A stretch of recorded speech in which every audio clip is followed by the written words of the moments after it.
दोस्तों, एक करोड़पति घर का लड़का नशे में धुत होकर एक कोठे पर पहुंचता है और कोठे पर पहुंचते ही उसके पास एक दलाल आता है और वो उसे लड़कियों के लिए ऑफ़र करता है। जैसे वो ऑफ़र करता है तो लड़का कहता है कि आपके यहाँ कोई नीता नाम की लड़की मिलेगी। दलाल कहता है कि साहब, यहाँ पर हर नाम की लड़की मिल जाएगी। वो उसे ये कहते हुए कोठे के अंदर ले जाता है और उसे एक लड़की के पास भेज दिया जाता है। दोस्तों, कहानी बहुत ही इंटरेस्टिंग होने वाली है। उससे पहले बस आपसे एक ही रिक्वेस्ट है, प्लीज़ चैनल को सब्सक्राइब कर दीजिए और वीडियो को लाइक कर दीजिएगा। मैं हूं चंदन भाई और चलते हैं, आपको पूरी कहानी इस वीडियो में समझाते हैं। दोस्तों, ये सच्ची कहानी उत्तर प्रदेश की आगरा की है। उत्तर प्रदेश की आगरा में एक करोड़पति का घर का लड़का, जिसका हाल ही में अपनी गर्लफ्रेंड के साथ ब्रेकअप हो जाता है। उसकी जो गर्लफ्रेंड होती है वो कहीं और शादी उसकी हो जाती है और उसके बाद वो लड़का सोचने लगता है कि शायद अभी ज़िंदगी का कोई मतलब नहीं बचा है, अब मुझे अपनी लाइफ ख़त्म कर लेनी चाहिए। उसके चलते वो नशे में तंग रहने लगता है और एक दिन अपनी प्रेस्टेशन निकालने के लिए वो कोठे पर चला जाता है। कोठे पर पहुंचते ही वो कोठे के दलाल से कहता है कि मुझे यहाँ पर कोई नीता नाम की लड़की मिल सकती है। वहाँ का दलाल कहता है कि साहब, आप जिस भी नाम की लड़की चाहोगे उस नाम की लड़की आपको यहाँ पर मिल जाएगी।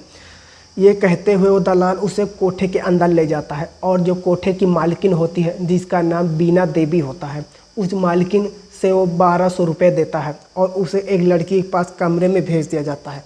वो लड़का कमरे में प्रवेश करता है और उस लड़की के पास जाकर बैठ जाता है। उस लड़की में उसे अपनी गर्लफ्रेंड की शक्ल दिखाई देती है तो उस लड़की के पैरों पर हाथ रखता है।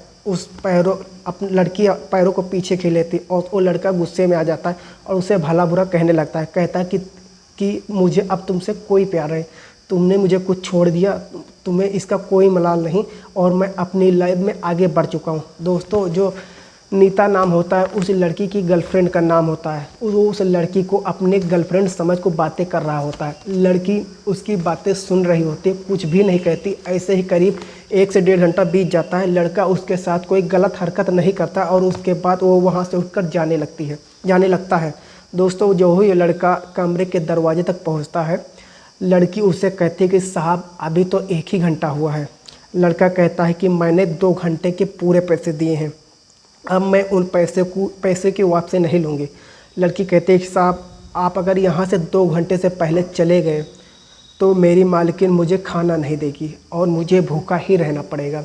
लड़का ये बात सुनते ही वापस उसके पास जाकर बैठ जाता है और अपने गर्लफ्रेंड की बातें बड़बड़ाता रहता है, अपनी गर्लफ्रेंड के बारे में कुछ बोलता रहता है। आखिरकार 2 घंटे हो जाते हैं और जो कोठे की मालकिन होती है वो दरवाज़ा खटखटाती है। कहती है, साहब, आपके 2 घंटे पूरे हो गए। वो लड़का वहाँ से उठकर घर चला जाता है। दोस्तों, अगले दिन फिर वही लड़का उस लड़की के पास आता है और वही अपनी गर्लफ्रेंड की बातें उसके साथ शेयर करने लगता है। अचानक से उस लड़के को कुछ ध्यान आता है और वो कहता है कि सोई, मैंने आपके बारे में पूछा ही नहीं, आप कहाँ से हो और यहाँ पर कैसे आ गई। लड़की कहती है कि मुझे यहाँ पर ज़बरदस्ती लाया गया है और मैं यहाँ से निकलना चाहती हूँ और मेरा एक भाई है जिसका नाम मुराद है।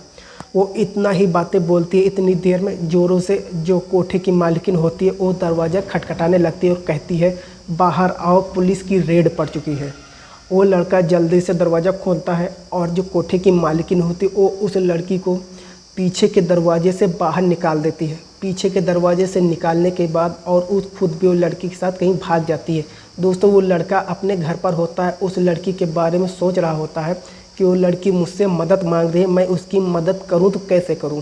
वो फिर उस कोठे पर जाता है लड़का, लेकिन फिर वो उसे ना तो लड़की मिलती है ना उस लड़की की मालकिन मिलती है और दूसरी लड़की से उसके बारे में पूछताछ करता है। कहता है कि आपने दीप्ति को देखा है या फिर आप दीप्ति को जानती है। वो कहते हैं कि साहब, यहाँ पर तो हज़ारों पर दीप्तियाँ आती हैं, हम किसी दीप्ति को नहीं जानते। वो उससे कहता है कि मैं तुम्हें पैसे दूंगा। इसके लोभ में वो लड़की कहती है कि अगर मुझे पता चलेगा कि अगर कोई दीप्ति नाम की लड़की है तो मैं आपको फ़ोन करके बता दूंगी। उसके बाद वो लड़का वहाँ से चला जाता है और ये बात अपने दोस्त के साथ भी शेयर करता है। उसका दोस्त कहता है कि यार, तुम भी कमाल के लड़के हो, अपनी पहली गर्लफ्रेंड के ब्रेकअप से अब तक तुम बाहर नहीं आए और एक वैसे से इश्क लड़ा बैठे। वो कहता है, नहीं, ऐसी कोई बात नहीं, मैं इसे इश्क नहीं करता, मैं बस उसकी हेल्प करना चाहता हूँ, उसे उस नर्क से निकालना चाहता हूँ। वो एक दोस्त से कहता है कि तुम मेरे साथ ग्राहक बन के कोठे पर चलोगे, तुम अलग कोठे पे जाना और मैं अलग कोठे पर जाऊंगा। अगर वो लड़की हमें मिलती है तो हम उससे बचाने का पूरा प्रयास करेंगे। दोस्तों फिर भी वो लड़की उन्हें नहीं मिल पाती, वो कहीं अलग जा चुकी होती है। तो दोस्तों एक दिन वो लड़का अपने पापा से कहता है कि पापा, अगर हमें किसी इंसान का केवल नाम पता हो तो हम उसे कैसे ढूंढ पाएंगे। उसका पापा कहता है कि बात क्या है। वो कहता है, एक दिन में कोठे पर मैं गया था। इतनी बात सुनते ही उसका पापा उस पर चिल्लाने लगता है, उसे भला बुरा कहने लगता है कि अब तुमने कोठे फिर जाना शुरू कर दिया। वो लड़का कहता है कि पापा ऐसा कुछ भी नहीं, वहाँ जाकर मैंने कोई गलत काम नहीं किया। वहाँ पर मुझे एक लड़की मिली जो वहाँ से निकलना चाहती है, जिसे ज़बरदस्ती वहाँ पर रखा गया है। उसका पापा कहता है कि सोशल मीडिया पर उसका अकाउंट तलाश करो, वो शायद उसकी अकाउंट से कोई सिलेक्शन मिल जाए। दोस्तों वो लड़का सोशल मीडिया पर रात दिन एक कर देता है और फिर उसे एक दिन फेसबुक पर उस लड़की का अकाउंट मिल ही जाता है। उसे याद था कि इस लड़की ने उस भाई का नाम मुराद बताया था। फिर उसकी फ्रेंड लिस्ट में देखती है तो उसे उसका भाई मुराद मिल जाता है और उसके पास वो मैसेज करता है कि अपनी बहन से अगर तुम मिलना चाहते हो तो मुझसे कांटेक्ट करो, मैंने आपकी बहन को एक कोठे पर देखा है। जो ही उसका भाई ये मैसेज पढ़ता है वो हैरान हो जाता है और तुरंत उस मैसेज का रिप्लाई करता है। उसके बाद जो लड़का होता है उसका नाम राहुल होता है, वो कहता है कि अगर आपको अपनी बहन को बचाना है तो आप मेरे होम टाउन आगरा आ जाइए। वो लड़का ट्रेन की टिकट लेकर आगरा आ जाता है। दोस्तों राहुल उसे रेलवे स्टेशन पे पिक करके अपने घर ले आता है और उसके बाद वो कहता है कि मैंने आपको बहन को एक बार कोठे पर देखा। उसके बाद कोठे पर रेड पड़ गई और जो कोठे की मालकिन है वो आपको बहन को लेकर कहीं और फरार हो गए और मुझे अभी तक मिल नहीं पाई। दोस्तों इतना हुई होते हैं वो उसकी तलाश में जुट जाते हैं और एक दिन जो राहुल होता है वो सही जगह पर पहुंच जाता है। उसे वही दलाल मिलता है जो उसे उस लड़की के पास लेकर गया था। वो दलाल देखता ही कहता है कि अरे साहब, इतने दिन आप कहाँ पर थे। वो कहता है कि मैं बहुत बिजी था। वो दलाल कहता है कि चलो, वो लड़की हमारे ही पास है, चलो अंदर। वो कहता मैं अभी नहीं आ सकता, मुझे कुछ ज़रूरी काम है। वो ये बात कहकर वहाँ से चला जाता है और ये बात उसकी भाई से वो बता देता है। वो कहता है कि अगर एक बार उस कोठे पर तुम जाकर देखो और कंफर्म करो कि वो तुम्हारी बहन है या नहीं।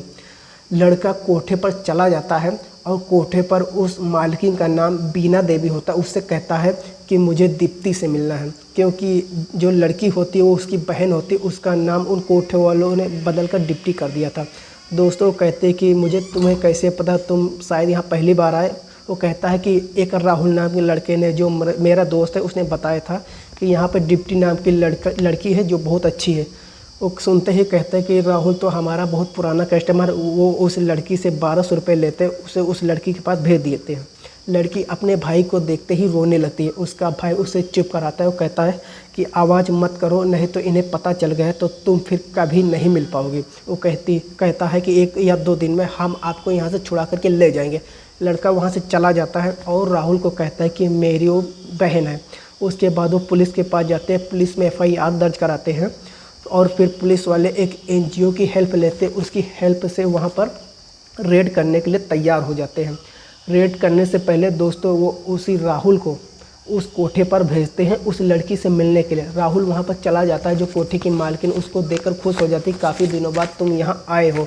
वो उसे उस लड़की के पास कमरे में भेज देती है और उसके बाद जो दलाल होता है वो कहता है कि ये डायरेक्ट यहाँ कैसे आ गया, यहाँ इसे तो यहाँ इस मेरे एड्रेस के बारे में पता नहीं था। उन्हें शक हो जाता है दोस्तों और शक होते ही वो दरवाज़ा खुलवाने लगती है। जो ही दरवाज़ा खोलती है तो वो उनके साथ हाथापाई करने लगते हैं। इतनी देर में ही पीछे से पुलिस रेड मार देती है और उन लोगों को गिरफ्तार कर लेती है। उसकी बहन को, उसकी डिप्टी को आज़ाद करा देती है। उसके बाद दोस्तों जो राहुल होता है वो प्लेन की 2 टिकटें रांची के लिए बुक करवाता है, दोनों भाई बहनों के लिए, और एक टैक्सी को बुलाकर उन्हें एयरपोर्ट तक छोड़ देता है। लड़की टैक्सी में बैठकर कुछ कदम ही चलती है, अचानक से टैक्सी रुकवा लेती है और उससे उतरकर तुरंत राहुल की तरफ दौड़ पड़ती है और उससे गले लगाने रो लगती है और कहती है आप मेरे लाइफ में अगर नहीं आते तो शायद मैं ज़िंदगी में इसी कोठे पर सड़ती रहती। लड़का भी उसे रोते हुए गले लगाता है और उससे फिर विदा कर देता है। दोस्तों उस लड़की की हेल्प करते करते जो राहुल लड़का होता है वो भी अपने गर्लफ्रेंड के ब्रेकअप से बाहर आ जाता है और अपनी लाइफ में नॉर्मल जीने लगता है और उधर उस लड़की की लाइफ भी सही हो जाती है, वो अपने परिवारजनों से मिल जाती है। दोस्तों अगर आपको ये कहानी ज़रा सा भी अच्छी लगी हो तो प्लीज़ चैनल को सब्सक्राइब और वीडियो को लाइक ज़रूर कर देना। क्योंकि मुझे भी मोटिवेशन मिलता रहे आपको ऐसी कहानियाँ सुनाने के लिए। तो मिलते हैं किसी दूसरे स्टोरी के साथ, दूसरे कहानी के साथ। तब तक के लिए जय हिंद, वंदे मातरम।